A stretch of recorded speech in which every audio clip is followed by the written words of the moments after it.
Thank you very much again. All right. How leaders create luck. This is a picture of my brother and my first car. He's leaning against the back door that doesn't work. The reason it doesn't work is because there's these plastic door locks, and one of them just broke. And so every time we drove around in that car, I was usually driving, so I didn't have the problem as much. But my friends would argue over who sits there, because we'd have to unscrew this lock and screw it in here and move them around to get in and out of that door. And this went on for 2-3 years, until one day I was driving by a Volvo dealership. I said, well, I should go in and look. So I went in there, I said, do you happen to have this part? He said, yeah, it's 25 cents. 25 cents?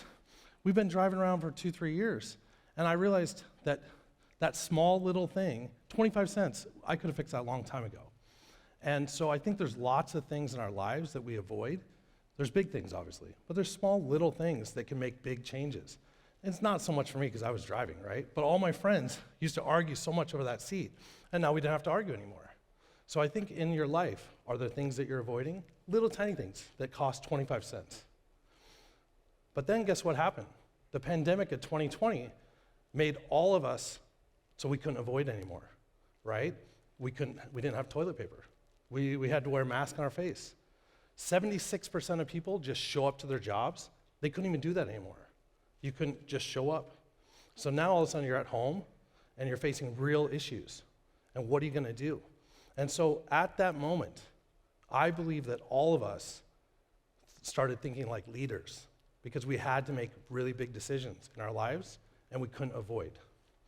And what happened was people actually started companies. In 2021, 4.6 million people started a company. In a normal year, it's 2 million. So that's a 56% increase in how many people started companies. Do those people, even if the company works or doesn't work, do those people go back to that job that they were just showing up to? Or do now they have a new mindset? Do they have a new mindset of a leader? And how did the pandemic affect you and cause you to start thinking differently? I believe there's always a virus, and leaders know that there's always something that happens. It could be a big thing or a little thing. There's always something. So as soon as you get your company organized, everything's going great, your best employee leaves. There's always something. But leaders understand you have to focus on what you can control.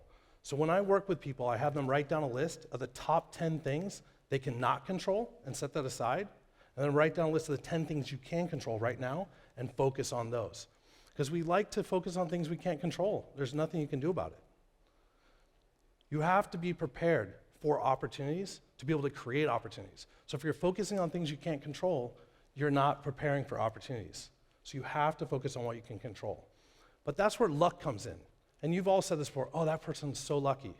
Or I got lucky today on this or that. And people believe that luck is a force that causes things, especially good things, to just happen without you doing anything. But has anyone ever won the lottery without buying a ticket? Right? You have to create luck. You have to take action to make it happen. Arnold Palmer, the great golfing legend, says the harder I practice, the luckier I get. But that means we all have to do a whole bunch of hard work. We don't want to do that, right? Let alone do the dishes. It's easier to just get paper plates, right? So if we can't even do dishes at our house, how are we going to become great at something? How are we going to create luck in our life? And that's where I remember my grandmother. What she did was created luck in her life, and it was very easy.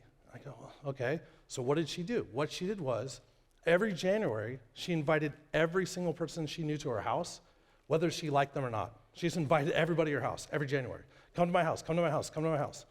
And she would, at the time, not so many emails, but handwritten things, and just invite everybody to come to her house. They would all come, someone, and then after they left, she'd say, David, I'm so happy.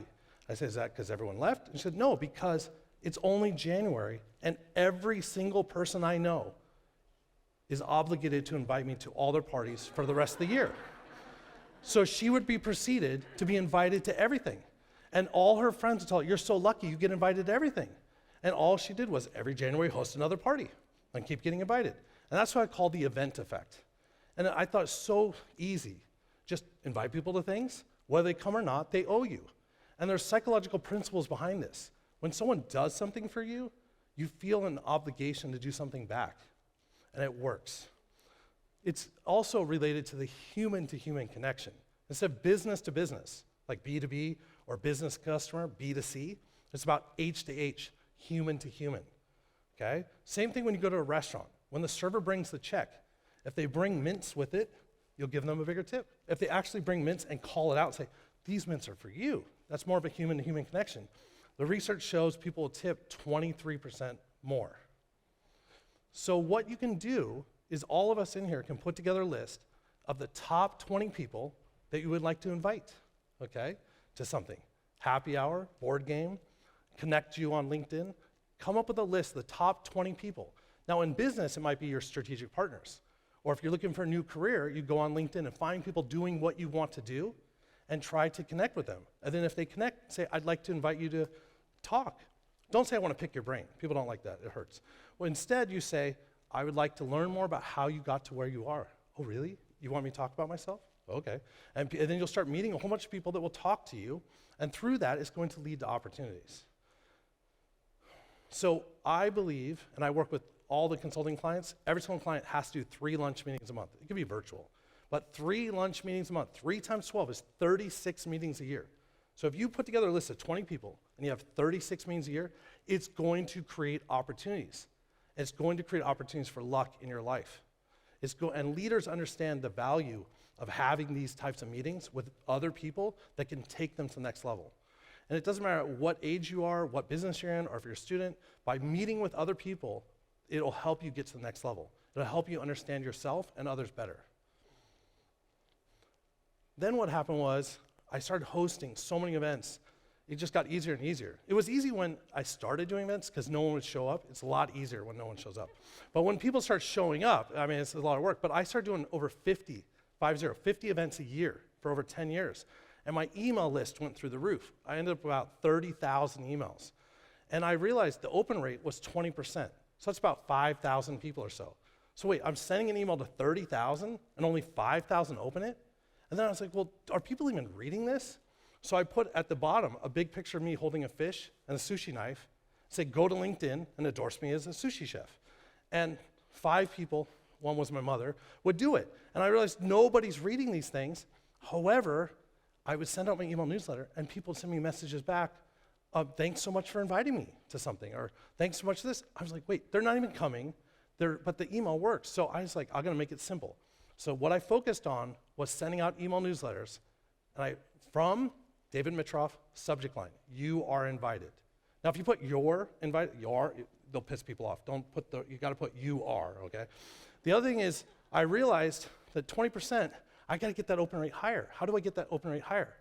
Well, if I send an email that says, see you next Tuesday the 5th, but Tuesday is actually the 6th, people will start responding back, no, that's a mistake, that's a mistake. Oh, okay, so I can send another email out.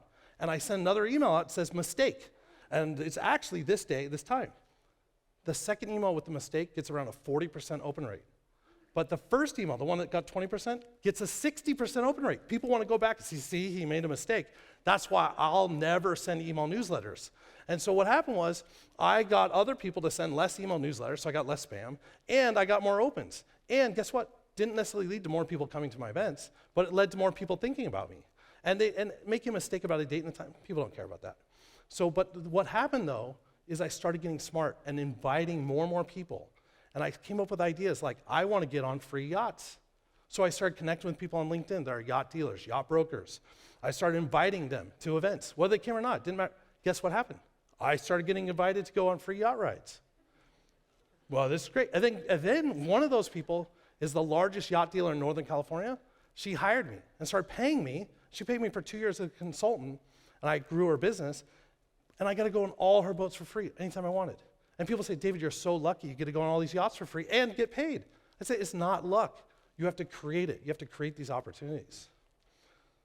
Luck doesn't happen. It's created. So my friends and I, we kayak a lot. And when we do, we don't hit rocks very often. It's not because we're lucky. It's because we have apps, and we look at the app and say, okay, we're about to go here. That's called the toilet bowl, so we better watch out. And then we're gonna go this way, and not hit a rock, okay? So you have to create opportunities. Now, when I do talks like this, I enjoy doing keynote talks, they're a lot of fun. I thought my job was to come here and motivate and inspire people. But I realized when I do surveys, it doesn't work. Sometimes it does, but what works better is creating anxiety and pain and fear. If I create enough anxiety and pain and fear in the audience, and sometimes I run out of time and they're stuck that way, but if I don't run out of time, then I can really help them get to the next level because they'll take action. So what I try to do today is say, look, you can do it. It's a simple little thing. Stop avoiding, okay? However, you're gonna tell me, oh, David, I'm too busy, because there's the busy versus full idea. So people say this to me all the time, oh, you must be busy. I said, no, I'm not busy. I have a very full life. So you wanna switch from busy to full. Busy is being reactive. Busy is running around in circles like this person. Busy is not having full control of your schedule. Just, oh, the phone rings, you answer it. That's busy. Full is you're being proactive. You're mapping out time on your calendar to think. I have a couch in my office, leather couch in my office I sit on, and when I sit there, my employees know not to bother me because I'm trying to think, you know? Not that I don't think all the time, but that's what I'm really trying to think. So how can you switch from busy to full? How can you change that? And understand the value of time. Leaders understand that time is the most valuable asset. So does Disneyland. They charge extra money so you don't wait in line. So does the freeway. You can pay extra money and not be in traffic. So time is our most valuable commodity. And understand that we only live around 640,000 hours. 640,000 hours, that's it. We only have so much time. So how can you switch from being busy to full? And if you can switch from busy to full by eliminating things that you do over and over and over, have someone else do it.